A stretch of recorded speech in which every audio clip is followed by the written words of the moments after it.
Hey guys, it's Kilby Browne with the Property Hats New York City team. Hope that you are having a fantastic day.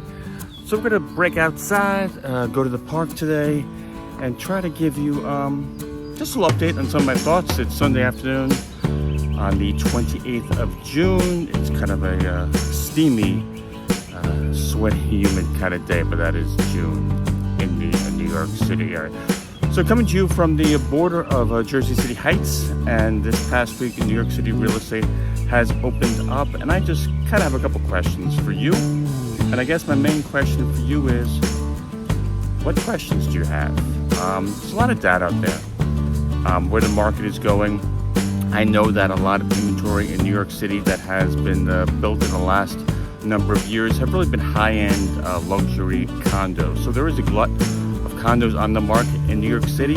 But if you're a first-time home buyer, for example, it's very, very difficult to find for example, a one-bed or a two-bed or a studio in a walk-up building, in a co-op for a cheaper price. They're just not building them anymore. They're building higher-end, higher luxury, higher price.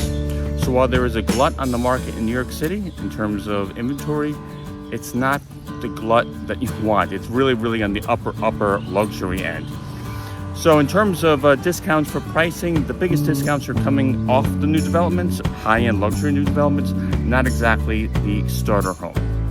Talking to a lot of people who are asking me, Kilby, thinking about moving out of the city, thinking about moving maybe to the suburbs or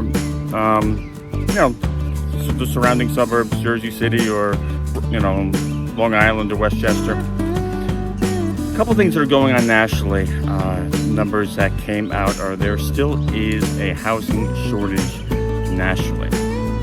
Ever since 2008, the builders haven't quite built up to the capacity they were doing before, so there is a national shortage. A lot of listings that are coming on the market are going off the market quickly nationally. So while New York is a slightly different market because it's been overbuilt in the last couple of years nationally, there's a different story that's being told. In terms of equity in your home, back in 2008, a lot of people were buying homes for no money down, very little money down. I saw a stat that the homes that are in forbearance right now, 77% of the people have at least 20% equity in their home. So if the home was, let's say, worth $500,000, or you paid $500,000, you have $100,000 in on that home. So people are a lot less likely to walk away.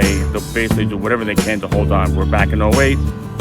You might have only had a couple $1,000s in the home, so you're very, very likely just to walk away. So that's a real difference in people's ability to hold on to the mortgage and their reasoning to keep the mortgage. So I know you have some questions. Is it the right time to move? Now the right time to move? Is the price going lower? I know on a personal level, my wife and I bought a condo in this area back in 2008. Some people say to me, Kilby, you bought a little too high. And I look back and I say, yeah, there's a chance I bought too high, but I do know that if I tried to buy in 2009, 10, 11, that the credit basically dried up, so I would not have been able to get into the market. So in the long run, I think I did the right thing. My question to you is, what questions do you have? Myers Edge and I would love to help you, love to chat with you over the phone, either a Zoom call or just old-fashioned phone call. Find out what you're looking to do. Are you looking to leave? Do you need more space? Is your family growing? What's changed in your life? It's basically, people have a lot of questions. They have a lot of doubts. And I'd like to sit down and better understand where you're coming from and see if there's any way that we can help you with your real estate needs. Have a great day. Thanks for listening. God bless you. Please stay safe. We wish you all the best. Bye-bye.